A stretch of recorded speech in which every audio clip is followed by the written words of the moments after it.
Ok, señores, vamos a hacer un recuento de este capítulo. Este capítulo se llama el capítulo de la energía y trabajo. Toda energía debe convertirse en trabajo. Si hay suficiente energía, se convierte en trabajo. Y la definición de trabajo mecánico es fuerza por distancia. Donde quiera que haya una inversión, vamos a decir, de energía, debe haber algo, un cambio.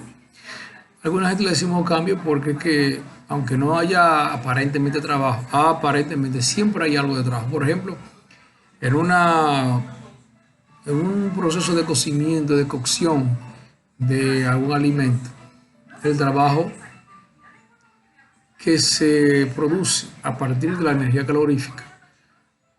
Alguien puede decir, no, yo no veo el trabajo, sí, pero que usted ve una bolita, una partícula de agua que sube, entonces ya hay un desplazamiento que es el trabajo. Y obviamente es un cambio en los alimentos, que también, aunque no sea un trabajo de fuerza por distancia, pero es un cambio que se produce en la materia y eso es parte también de la termodinámica y del proceso de transformación de energía. Sí, la energía, todo cuerpo, todo sistema tiene una cantidad de energía y esa energía usted la puede sumar y expresarla en una sola ecuación que se llama ecuación total de energía, que es esta. Que es igual, energía E es igual a la energía interna más la energía potencial más a la energía cinética. Entonces, esas energías se dividen en dos grupos. Un grupo que es la energía mecánica y otro que es la energía, mejor dicho, la energía macroscópica y otro es la energía microscópica. Toda la energía microscópica está aquí en la energía interna. Todos ustedes han mencionado mucho los tipos de energía, todas las que son macroscópicas que tienen que ver, y se llama macroscópica, perdón, microscópica. Todas las energías microscópicas están aquí. Muchos de ustedes en el foro han expresado de forma incorrecta que la energía potencial y cinética forma parte de la energía interna. Están pensando en un término que hay, que es cuando se habla de energía interna, la energía de un sistema internamente, de esa energía interna a las partículas, que debido a que esa energía interna es debido a las partículas, al movimiento de la partícula, a la cantidad de energía calorífica que tiene cada partícula, hay energía potencial y energía cinética dentro de esa energía, pero cuando hablamos de energía, la ecuación de energía, esa energía potencial y energía cinética es otra cosa. En este caso, la energía potencial y cinética son la energía mecánica o la energía macroscópica, son energías que tiene el sistema como un todo. El sistema como un todo, no desde el punto de vista de cada partícula, no, como un todo. Es decir, la energía del sistema, como si te ves una olla de presión, la olla de presión es el sistema que es el sistema cerrado. Entonces, internamente las partículas, cuando hay una transferencia de calor, el agua hierve, los plátanos hierven, se sancochan, creo que se sancochan se dice.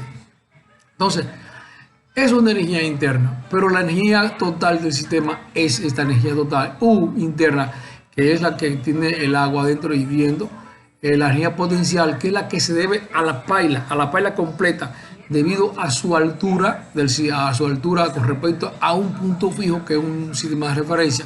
Imagínate que tenga la estufa, que la estufa está a mi derecha. La energía potencial es la energía que tiene la paila, el sistema, relacionado con su peso y la altura que tiene del piso, que es nuestro sistema de referencia. Y la energía cinética es debido a movimiento. Bueno, en una paila ni se mueve, no se mueve. Por lo tanto, no tiene energía cinética. Y como los procesos van de un punto a otro, entonces tampoco tiene energía potencial, porque entre un estado de equilibrio 1 a un estado de equilibrio 2, el sistema no se ha movido, no se ha desplazado verticalmente, por lo tanto la energía potencial es cero. Entonces la energía interna se divide, repito, a toda la energía microscópica, y la energía microscópica son aquellas energías que tienen que ver con la acción de los átomos y las moléculas. ¿Sí? O sea, por ejemplo, en un proceso hay una disolución química, o sea, una reacción química. Es una energía interna. Esa es una energía interna que tiene que ver con las moléculas, con los electrones, con las reacciones químicas que se dé ahí. Ya, es una energía interna. Una energía microscópica. Una energía microscópica tiene que ver, por ejemplo, una energía atómica. Si un átomo de un sitio se rompe, entonces hay una energía que se desprende por eso. Energía interna también es la energía calorífica, que debido a la transferencia de calor de un sitio a otro. Por ejemplo, la energía interna aumenta en la olla de presión porque hay una energía que se transmite desde fuera hacia adentro en forma de calor. Eso aumenta la cantidad de energía interna. Y esa es energía microscópica. ¿Sí? Bien. Ahora, esa ecuación de energía se puede expresar de otra manera. Esa ecuación total, las unidades son kilojoule. Ahora, esa ecuación se puede expresar en función de la masa, aquí como energía total específica. Esa. Ahí tienen las unidades, no, sino las unidades en que cada uno de las energías. Por ejemplo, Hg, energía específica de potencial. Y aquí B cuadrado sobre 2, la energía específica de la cinética. Fíjense que ahí todas ellas se dividen entre la masa. Ahí se divide entre la masa, cada Hg se divide aquí y B cuadrado sobre 2. Correcto. Entonces, fíjense, hablando de un sistema cerrado como el caldero, una casa, lo que fuera, entonces, como no hay energía potencial ni cinética en un sistema cerrado que normalmente es estático, entonces el cambio de energía interna en un sistema cerrado solo se debe al cambio de energía, el cambio de energía de un sistema cerrado se debe solo al cambio de energía interna, como en el caso de la paila o del caldero, la olla de presión, como uno quiera llamarlo. Bien, la energía potencial, o mejor dicho, la potencia es igual a la energía entre tiempo. O sea, es cómo se utiliza la energía en función del tiempo. Fíjense aquí, energía delta E, aquí es energía y delta T. Esa es potencia. Esa es una forma de nombrar la potencia. E con puntito arriba, que significa variación de energía en el tiempo. Potencia igual aquí. Correcto. Bien.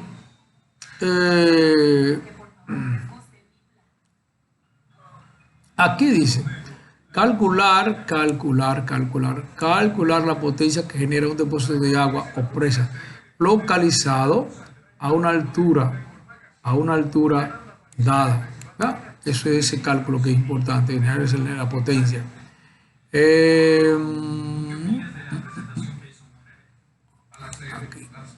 Ok, entonces, para calcular la potencia que genera un depósito de agua, partimos de la ecuación de energía. Esa energía es igual a masa por energía específica. Si ustedes pueden observar, chequean una ecuación anterior, es que energía específica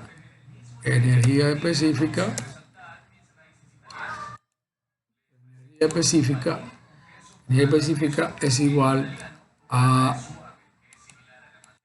energía sobre masa, a energía total sobre la masa, como habíamos visto antes. Partiendo de esa ecuación, entonces la energía es igual a masa por energía específica. La energía específica ya ustedes saben qué es eso. U, que es energía específica interna, P, energía potencial interna, y S, la cinética interna. Ahora, si es un depósito de agua, si es un depósito como tal de agua, el agua está en reposo. De manera que allá arriba, en el punto, el agua está en reposo y no tiene velocidad inicial. Entonces, la energía interna, o sea, si ustedes observan en el proceso de transmisión del agua, no habrá una variación de temperatura importante que haga suponer que esa energía, esa pequeña cantidad de variación tenga efectos sobre el total de potencia, no. Entonces, cuando es así, de la energía específica solo es igual a la energía cinética, a la energía potencial, porque no es cinética y no hay cambio de energía interna.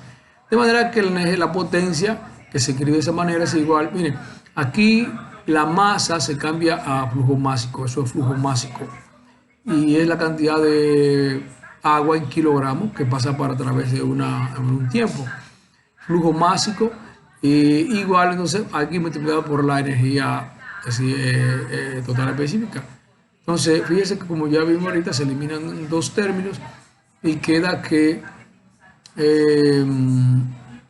la energía, la potencia es igual, la potencia, voy a poner aquí, la potencia es igual,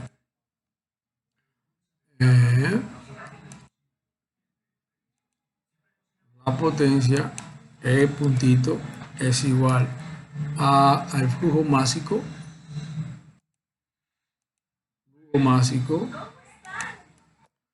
por la energía específica, que va a ser solo la energía cinética. ¿Sí? Entonces, aquí hay... Y también otra cosa, que el flujo másico también se puede escribir como ρ por volumen, el flujo volumétrico. O sea que la masa es densidad por volumen. En este caso, si es flujo volumétrico, es igual a ρ por volumen, flujo volumétrico, que es la cantidad de agua en volumen que pasa a través por el día de tiempo. ¿Sí? Entonces, volviendo acá, que ahí fue un poquito de un desvío de lo que tuve ahí.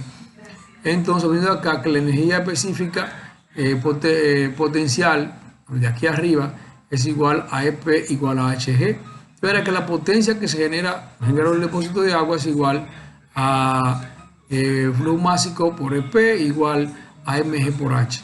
De manera que aquí es importante esa fórmula. La energía la potencia que se generaría a partir de un depósito de agua que está a una distancia dada de un generador es igual a flujo másico por altura por la gravedad. ¿Sí? Ahora, vamos a suponer que en vez de ser un depósito de agua, entonces es un río, ya un río. En ese caso, la energía, la ecuación de energía total específica va a variar. Será la misma, pero en este caso, la única que va a ser cero es la energía interna. La energía potencial, obviamente que tendrá, y energía cinética. Como el agua ya trae una velocidad, entonces la energía cinética no será cero, será v cuadrado sobre 2. Por lo tanto, la potencia que genera esa agua ya corriendo, una agua corriendo como un río, es igual a ρ por el flujo másico, pero en este caso flujo másico vamos a sustituir por ρ por flujo volumétrico. Entonces, por la energía específica, total específica, es v cuadrado sobre 2 más hg. Esa es la energía potencial y esa es la energía cinética específica. Entonces, esa será la fórmula. O también, eso depende, si me dan flujo volumétrico, usamos esa. Si me dan el flujo másico, usamos esa, que es lo mismo. O sea, dependiendo de qué nos dé, los datos que nos den. Correcto. Entonces, aquí hay un problema. El problema dice: un depósito de agua se encuentra ubicado a 125 metros sobre el nivel de un generador eléctrico. Se desea determinar la potencia que se genera si el flujo de agua es 3.500 kilogramos por segundo. Ahí estamos hablando de flujo másico. Entonces, dice, se observa que un depósito de agua que está a una altura de esa altura, se va a determinar la potencia que genera. Ya sabemos la fórmula. Acá, la fórmula es, como me dan flujo másico, es igual, el flujo másico, mire, aquí lo estoy detallando como arriba, pero al final va a quedar que la potencia es igual a flujo másico por H por G. Mira que sale que sustituir ahí 9.8, el H 125 y el flujo másico eso.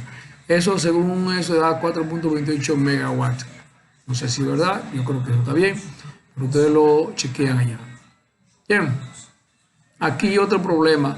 Si las aguas de un río, el río en este caso está a 100 metros sobre el nivel del generador, se desplaza a una velocidad, el agua de 6.5 metros por segundo.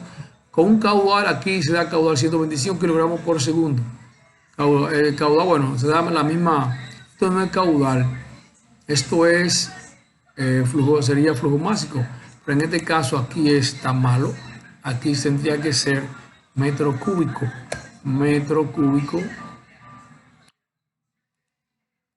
por segundo, para que sea caudal o flujo volumétrico. Determinar la potencia. A ver, okay, perfectamente se utilizó flujo volumétrico. La fórmula que vimos ahorita, potencia es igual a ρ por flujo volumétrico, todo eso multiplicado por cada sobre 2 más G. Entonces aquí siempre se distribuyen los valores y da la potencia. Recuerden que yo puedo preguntar por cualquiera de esos variables que tienen simplemente la capacidad de poder despejar de esa fórmula.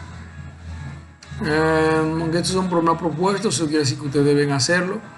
Y si ustedes creen conveniente mandarlo por el foro, así sería mucho mejor si yo lo veo. Si yo lo veo y lo veo bien, correcto. Eso es una propuesta. Ok. Ahora vamos a ver la potencia que genera un generador eólico. Comenzamos con la misma ecuación. La energía es igual a masa por la energía total. La energía total es igual a la masa por la energía específica. La energía específica de la misma fórmula. En este caso, si es potencia, entonces en vez de masa es flujo másico por E igual a ese que está acá. Entonces, fíjense que analizando la energía total específica, volvemos a decir que eso es cero por las mismas condiciones, no hay gran variación en la temperatura del aire. Energía potencial, eso es cero porque el aire se considera que viaja horizontalmente, no hay variación. Y solo, pero sí hay velocidad. El aire debe tener velocidad para que pueda mover las aspas y para que pueda generar electricidad. Entonces la energía interna, entonces aquí, sustituyendo acá, entonces la energía potencia es igual a ρ por, hay otra cosa aquí, el flujo másico es igual a ρ aquí el flujo másico es igual a ρ por flujo volumétrico, y el flujo volumétrico es igual a el área por la velocidad, o sea, el flujo volumétrico caudal es igual al área del tubo, del ducto donde vaya, por la velocidad que tenga. En este caso, no es un ducto, sino es un área que tiene que ver con las dimensiones de las aletas, de las aspas del generador. Entonces, al sustituir aquí queda que la potencia es igual a ρ por A de cubo sobre 3. Esa es velocidad al cubo y eso es en watts. Eso es lo que genera un generador. O sea, un generador que tiene un diámetro de las aspas aquí en el área, que es el aire y que tiene una velocidad tal. Bien, entonces vamos a ver un problema aquí. Vamos a determinar la potencia que se genera. Dice, en un lugar donde la velocidad del viento es 5.65 metros por segundo, se quiere instalar un parque eólico de una capacidad de 80 megawatts. Se tiene 50 generadores. Determinar el diámetro de cada generador si la densidad del aire es 1.23. Determinar el diámetro de cada generador. Entonces, para determinar el diámetro de cada generador debemos tener la potencia que genera cada generador y así utilizar esa fórmula que ya vimos ahorita. O sea, de ahí sale el diámetro de un generador, pero aquí lo que nos dan es el total de potencia y por nos dan la cantidad de generadores. De manera que aquí tengo una variable, aquí, la potencia de un generador, que la misma de un generador en cuanto al problema, es igual a la potencia total entre el número de generadores. NG, número de generadores, potencia de cada generador. Ahora la potencia de cada generador es esa que está acá. Entonces, si dividimos la potencia total entre el número de generadores, da la potencia individual de cada generador. Cada generador, como son 50, debe generar 1.6 por 10 a la 6 watts, 1.6 megawatts. Ok, para determinar el diámetro hay que despejar entonces la fórmula de acá y aquí arriba. Desde ahí, tú le pones la fórmula. Ya conocemos la potencia de cada generador. Al despejar eso, queda que es igual el área. Para despejar el área es igual, aquí despejamos el área es igual a 2 veces la potencia de cada generador, tengan en cuenta, sobre ρ por b cubo. Entonces eso es el área de cada generador, 14.000 metros cuadrados. Pero entonces ya si despejamos el área de aquí, viene con 135 metros, da el diámetro. No sé, eso es mucho, pero no se sorprendan. Esos generadores tienen aspas grandísimas, aunque no tanto como es. Pero que estoy poniendo números así, sin ningún tipo de cálculo anterior, posterior, si sabe que vale. Ahí también deja un problema propuesto. Que aquí hay un problema de energía utilizada para elevar un objeto, la energía potencial, digamos así. Pero también hay energía cinética. Dice aquí, comenzamos, en vez de antes de establecer las ecuaciones, vamos entonces a hacer un problema. Y a través del problema vamos a describir, a explicar las ecuaciones. Dice un auto de 1.300 kilogramos, debe subir 259 metros, ¿no? Esa distancia inclinada. Es una cuesta como la que se muestra. Determinar la energía necesaria para que llegue del punto 1 al punto 2. Vamos a ver las condiciones. En este caso, primera condición, si parte de reposo y llega a 20 metros por segundo, ¿cuánta energía necesita ese auto? O sea, se necesita para que ese auto llegue con 1.500 kilogramos, llegue al punto 2, son 1.300 kilogramos, y que llegue aquí a una velocidad de 20 metros por segundo. Bien. Ok, fíjense aquí en este caso son 2 puntos. Partimos que son 2 puntos. Vamos a utilizar la ecuación de energía. O sea, eso se puede hacer de muchísimas maneras. Los que han dado dinámica saben que se puede hacer de varias maneras. Y aquí lo vamos a hacer utilizando simplemente el concepto de energía. El concepto, o mejor dicho, aplicando la energía total. También en dinámica hay ese tipo de ejercicio, de método. Entonces, aquí vamos a explicar la energía total del carro, del sistema, en el punto 1 y en el punto 2. En el punto 1 se tiene una energía interna 1, o potencial 1 y cinética 1. En el punto 2 tiene energía total 2 con U2, potencial 2, potencial 3. La diferencia entre el punto 2 y el punto 1 es lo que es la diferencia de energía y es la cantidad de energía que necesita para subir.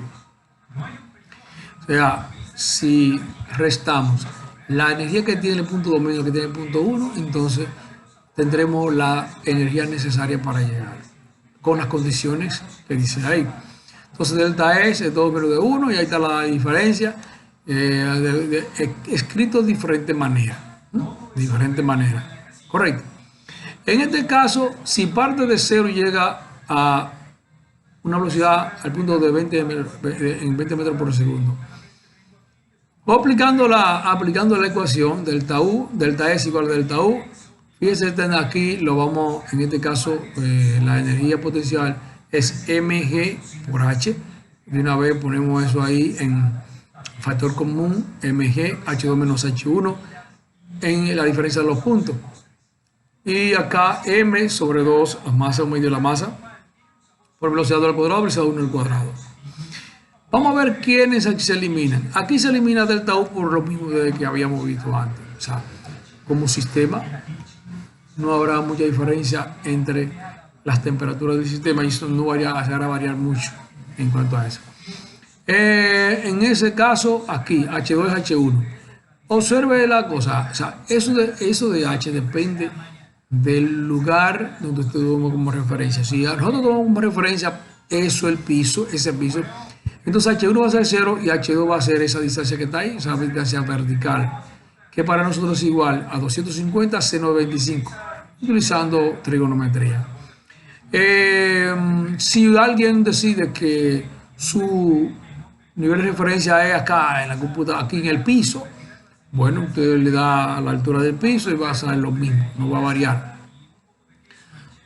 Ok, entonces la velocidad 1 es 0 porque parte de reposo, velocidad 2 es 20 y la masa es 1300. Entonces de ahí que aquí abajo, sustituyendo, según dice eso me da 1.60 megawatt. Megawatt, no, megawatt, ¿por qué? Si eso es kilojoule o lo que fuere. Aquí eso no es en watt, porque eso no es potencia. Eso debe ser delta E, eso debe ser ahí entonces 1600 kilowatts, kilojoule. Hay 1600 kilowatt, kilowatt. ¿Qué pasó ahí? 1600 kilowatt. Vamos, déjame yo aplicarle la maniótica aquí. Entonces, acá 250 seno de 25 por 9.8 por 1300 la masa. Eso da una cantidad grandísima, voy a decir eso no me sale mal, más 1300 entre 2 por 20 al cuadrado. Eso da rarísimo. Aquí da 1346 kilowatts. Yo no sé si es verdad eso. Bueno, yo voy a poner aquí, déjame otra vez, 1300 por 9.8 por 250 seno de 25 más 1300 entre 2 por 20 al cuadrado. Bueno, aquí da que, bueno, voy a poner como dice aquí, a ver qué dice aquí. 1346.04 kilojoule, kilojoule, watt. Ok, kilojoule. Ok, el otro caso es si la velocidad varía de 7 a 33 metros por segundo, 7 en el punto 1 y 33 metros por segundo. En este caso va a ser prácticamente lo mismo, lo único que aquí va a variar esto acá. O sea, velocidad 2, 33 al cuadrado menos 7 al cuadrado. Yo espero que dé eso igual. Vamos a ver. 1300 entre 2 por acá 33 al cuadrado menos 7 al cuadrado. Entonces da eso más 1300 por 9.8 por 2,5 seno de 25. Esto da 2.2 mega. Entonces vamos a ponerle 2022 kilojoule. Otra vez, ahí estaba malo. Kilojoule. Kilojoule. Bueno, eso lo arreglan allá en el documento original, porque yo no sé si yo me acordaré arreglar. El otro caso, si sale a una velocidad de 40 metros por segundo y llega a reposo, entonces eso para ustedes, eso es para ustedes. Y fíjense una cosa, vamos a seguir aquí, forma de transferencia de energía. Mire, no confundan en transferencia de energía y mecanismo de transferencia de calor. ¿Verdad? El calor es una forma de transferencia de energía aquí. Entonces hay tres formas de transferencia de energía. ¿Qué transferencia de energía por calor? En este caso, lo único que tiene que ver es si hay o no diferencia de temperatura entre el sistema y los alrededores. Imagínense que yo estoy en mi casa es el sistema, los alrededores es afuera. Entonces, si hay diferencia de energía entre afuera y acá, entonces hay una transferencia de calor. Si la energía interna de mi casa aumenta, es porque afuera debe haber una energía más alta que aquí, un calor, o sea, una temperatura mayor que acá, y hay transferencia de calor de fuera hacia adentro. Cuando sentimos frío adentro, es que hay en la energía calorífica se está yendo hacia afuera. No crean que el frío está entrando. Es que la energía interna de aquí es mucho más calurosa que la de afuera y nosotros estamos dejando que se vaya la energía hacia afuera. Por eso es que cuando no queremos que se vaya la energía, entonces empapelamos, hacemos cosas para que la energía no se vaya hacia afuera. O sea, y no nos dé frío. Cuando queremos estar caliente, nos abrigamos. Es para que esa energía calorífica de nosotros no salga hacia afuera. Ya. Entonces, el calor, mira, el calor es una cantidad vectorial. Y hay que saber el signo. Cuando entra, calor es positivo, cuando sale es negativo. Cuando vayamos a analizar un sistema, es así. Pero aquí, entrada y salida. Yo lo tengo acá como calor de entrada y calor de salida. O sea, el de salida es negativo y el calor, eso es trabajo. Perdón, eso es trabajo, no es calor. Eso no es calor. Eso no debiera ir, pero es calor. Yo puedo poner ahí calor, el calor de entrada y calor de salida, eso es trabajo. No tomen en cuenta eso. Eso sí va para este lado. Entonces, otro tipo de transferencia de calor es por trabajo. ¿Cómo se define eso? Bueno, la única definición que se le da al libro es que si no es por diferencia de temperatura, es por trabajo. Si no es por diferencia de temperatura, entonces es por trabajo. Y todos conocen que por definición trabajo está incluido en dos variables, fuerza por distancia. Toda aquella transferencia de calor que en el proceso usted pueda distinguir una fuerza de distancia es por trabajo. Aquí nos damos aquí damos tres ejemplos de transferencia de energía por trabajo. Por ejemplo, un eje que gira y entra al sistema. Usted, por ejemplo, bueno, vamos a poner el asunto aquí de la batidora. La vaina esa que hace muchísimo ruido, yo no quiero saber de esa vaina. Yo me bebo jugo batido, pero bueno, no quiero saber de esa vaina, eso hace más ruido que el DH. Entonces, esa aspa de las aletas esas que giran introduce una cantidad de calor a la licuadora. Pequeña, pero en algunos casos importante. En este caso no. Eso es entonces por trabajo. Identifiquen ustedes cuál es la fuerza y cuál es, en ese caso, la distancia recorrida para que sea trabajo. Otra forma de trabajo de energía transferencia por trabajo es el cable eléctrico. Por ejemplo, aquí en esta aula, en esta sala, hay elementos que introducen energía por trabajo. El mismo abanico que me echa fresco, en una pequeña cantidad la introduce debido al eje que gira, pero hay otra cantidad que es debido a los cables que entran. Identifiquen en un trabajo eléctrico dónde está la fuerza y dónde está la distancia. Correcto. Entonces hay también trabajo en el émbolo, con un sistema de émbolo, cilindro de émbolo, ahí hay trabajo. Eso hay un capítulo entero para eso, o más de un capítulo para eso. Fíjense aquí es un émbolo. El trabajo, y el trabajo también positivo como negativo. Si el trabajo introduce energía al sistema, entonces es positivo. Si saca de si sale energía del sistema, entonces es negativo. Bien, otra forma de transferencia de energía es el flujo másico. El flujo másico es aplicable a los sistemas abiertos, sistemas de control o de control. O sea, si hay una transferencia de energía a través de la masa, a través del flujo, entonces hay eso de transferencia de flujo másico. Entonces ahora venimos a la transferencia al mecanismo de transferencia de calor. Yo siempre explico, cuando uno habla de mecanismo, habla de cómo de forma real se produce la transferencia de calor en este caso. Y pongo que un mecanismo para caminar es poner un pie adelante y un pie atrás. Pie adelante, otro adelante, entonces es el proceso de caminar. En el caso del mecanismo estamos viendo cómo los electrones, cómo realmente se produce la transferencia de calor. Hay tres transferencias de calor, mecanismos.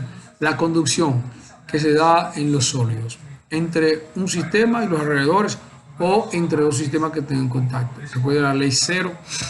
Cuando hay dos sistemas en contacto, entonces hay transferencia de calor. La fórmula para eso es esta. Aquí K(T). K(T) es una constante que tiene que ver con la capacidad de transferencia de calor o de transporte de calor de una sustancia. Eso tiene una lista ahí están que el oro, que el platino, que un ladrillo, etc. El área transversal. Mire, en este caso, el área, es esa área. Es el área perpendicular al vector de transferencia de calor. La transferencia se da de esa superficie a esta superficie a través de ese muro, del espesor de ese muro. Entonces, esa área perpendicular al vector de transferencia es lo que es el área. Y delta T es la diferencia de temperatura entre uno y el otro. Como si es positivo, es la final menos la inicial. O sea, no importa el signo en este caso. Y delta X es el espesor. O sea, es la dimensión paralela al vector de transferencia. Eso es transferencia de calor. Eso se mide como tasa de transferencia de calor. Ahí debe haber un puntito ahí arriba. Ahí debe haber un punto. Es como tasa de transferencia de calor que se mide. Y se mide en potencia. Se mide en potencia. Y en ese caso, en watt. En watt. ¿Qué pasó ahí? En watt. Vea, la convección. La convección normalmente se da en un fluido. ¿Cómo se transporta el calor? Se transfiere el calor en una olla hirviendo desde el fondo hacia a la parte superior por convección. ¿Cómo se transporta el calor en una sala? Bueno, a través del aire. Entonces, el líquido y el aire, esos son dos fluidos. Entonces, es básicamente de la transferencia en los fluidos. Eso es la convección. Ahora, como los fluidos necesariamente deben estar contenidos en algo, un recipiente, la transferencia se hace primero, la primera transferencia se hace por conducción. O sea, si tiene un caldero y le aplica fuego, la transferencia primero se da de la parte sólida a la parte líquida. Una partícula que esté en la parte sólida, entonces calienta a la parte líquida. Y esa partícula entonces se calienta y por densidad sube y viene la otra y así se da entonces la transferencia de calor, el movimiento. Fíjense ahí que yo le decía ahorita, que está el trabajo, o sea, la distancia recorrida por una partícula debido a la diferencia de temperatura. Bien, entonces hay convección, mire la fórmula de convección, hay convección forzada y convección natural. ¿Cuándo es convección forzada? Bueno, cuando a la mujer mía que está cerca de aquí coge la leche, a mí no me gusta dar las cosas muy calientes, yo soy como los niños, o sea, leche muy caliente, bueno, tiene que enfriármela. Entonces o la ponen en el abanico, entonces una convección forzada hace que un elemento externo aumente la cantidad de convección, la cantidad de transferencia de calor. Miren aquí la fórmula HATS menos TF. H es se llama la constante transferencia de calor. Ese tiene diferentes valores dependiendo de las condiciones. El área es la misma, por ejemplo aquí, esa es la misma área. ¿Sabe? ¿Y contra quién es que hay una transferencia de calor? Con el aire. Si yo voy a calcular la transferencia de calor de esa pared al medio, al área, a la habitación donde esté, por ejemplo, de la temperatura 1 a la otra temperatura.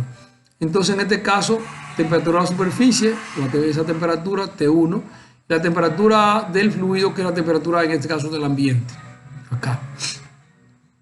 Y se mide en watt, como siempre, tasa de transferencia de calor. La otra es por radiación. La radiación es por onda electromagnética y no necesita ningún medio para transferir calor. Se transfiere en el vacío. Todas obviamente dependen de la diferencia de temperatura, todas. Por eso en la ecuación hay diferencia de temperatura. Ahora, la transferencia de calor por radiación se toma como base un modelo dice de cuerpo negro. O sea, definir un cuerpo negro. Un cuerpo negro es aquel que puede absorber toda la energía que llega y no reflejar ninguna. Si yo soy un cuerpo negro, toda la energía que me llega de la lámpara, yo la asumo y no dejo que refleje ninguna. O al revés, puede ser que le refleje el 100%. Pero debe ser así. Ahora, ¿de qué manera un cuerpo negro, o sea, de qué manera transmite un cuerpo negro? De esta manera. O sea, en este caso, si Si un cuerpo negro refleja toda la energía que hay en su superficie, entonces es un cuerpo negro así. Si todas las que llega las refleja, es un cuerpo negro. Entonces, mire ahí, en qué cantidad sigma a el área igual y t a la 4. Fíjese, la transferencia de calor por radiación es volumétrica, o sea, todos los cuerpos transmiten calor por radiación. Yo transmito calor por radiación, usted, la pared, la silla, todos, uno con otro. Entonces, pero un cuerpo absoluto, un cuerpo negro, transmite así, sigma por A por D, T a la 4. Esa es de temperatura a la 4 y es en grados Kelvin. Las otras dos, esa y la conducción, puede ser grados Celsius, porque se maneja diferencia de temperatura y en Celsius y en Kelvin las diferencias son las mismas. Ahora, en este caso como es la cuarta potencia, es grados Kelvin. ¿Sí? Entonces, ¿quién es sigma? Sigma es la constante de Boltzmann, que para la gente de taller quisiera ver qué es eso, cómo esa constante varía, ¿no? El área, la misma área, o sea, yo lo decía ahorita que eso es, que es volumétrico, sin embargo, si vamos a comparar la transferencia de calor, a medirla, es la medida con respecto a un cuerpo o hacia algo. Por lo tanto, solo se toma el área frontal, ¿no? Si tú tienes una esfera usted ve un círculo. Entonces, el área de ese círculo es la que transfiere el calor.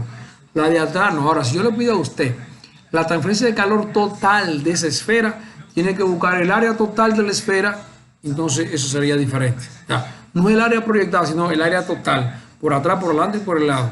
Por arriba. ¿Ya? Eso es otra cosa. No sé si le pediré eso. Pero pues si acaso vaya usted inventándose o calculándose el área de una esfera, si acaso. El área total de una esfera. Pasó ahí. Entonces, bien. Ahora, eso es un cuerpo negro. Eso es un cuerpo negro. Sigma no, perdón, aquí arriba, cuerpo negro. Sigma. Ese valor de sigma es una constante que mide, creo que son 5.47, 5.67 por 10 a la menos 8. Menos 8. Watt metro cuadrado, pero aquí, 5.67 por 10 a la menos 8 watt sobre metro cuadrado por grado de carga. O sea, es la potencia, por la transmisión de potencia de cada metro cuadrado por cada grado Kelvin de diferencia. Un grado Kelvin de diferencia, entonces emite una potencia de 5.7 por 10 a la menos 8 watts por metro cuadrado. Esa es la constante de Boltzmann. Ok, ahora, es un cuerpo negro. Un cuerpo real, ¿cómo emite? De esta manera, así. Q igual a epsilon, ese epsilon que está ahí, sigma por A por T a la 4. Ese epsilon es una cantidad mucho menor que 1. Por lo tanto, siempre un cuerpo negro va a emitir mayor cantidad de energía que un cuerpo real. ¿Correcto? Entonces, eso se llama emisividad. Epsilon se llama emisividad y es la capacidad que tiene un cuerpo de emitir calor, que, repito, es menor que un cuerpo negro. Ahora, la cantidad de calor que nosotros vamos a calcular es la cantidad por radiación, la cantidad con respecto a un cuerpo a que él transmite. De manera que es como los cuerpos transmiten calor por radiación, todos uno con otro y otro con el uno, entonces es una diferencia. Miren aquí. Calor, transferencia de calor es igual a epsilon por sigma por A. Entonces TS a la 4 menos TF a la 4. TS es la superficie que envía el calor que transmite y TF la superficie que recibe. Puedo ponerle ahí receptora. Entonces, mire que epsilon, que es la emisividad, sigma, constante de Boltzmann, área, el área transversal, temperatura en grados Kelvin, superficie a la 4 y del fluido a la 4. ¿Correcto? Bien. Vamos a esto de aquí. Hay otro tema que analizar. Vamos a hacerlo en otra oportunidad.